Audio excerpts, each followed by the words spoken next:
Здравейте, аз съм Криси Христинова и днес ще ви покажа най-бързата прическа, която може да приготвите за някакво парти или годишнина. Затова нека да започнем и да не губим повече време. Обради се, Мари. Кавички.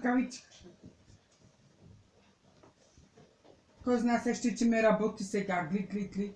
Хващаме косите на един голям кок. И от тук ще ги прещипим. Ето така. Здравейте.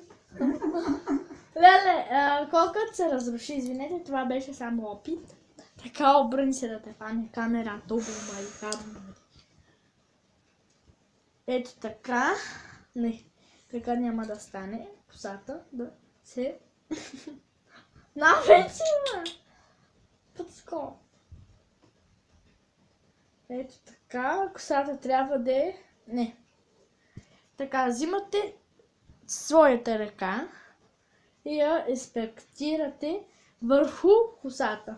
Взимате и навивате и нищо не се получва. Навивате. Ето така, косите много хубаво да е стегнато и я завъртвате по този начин и прещипвате отзад с една шнола.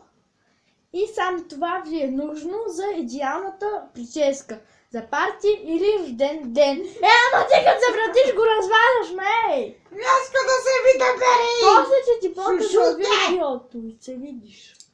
Какво сме точи, какво е? Почвам от начало, защото тази госпожа е много нетърпелива. Обрани главата, мали госпожо.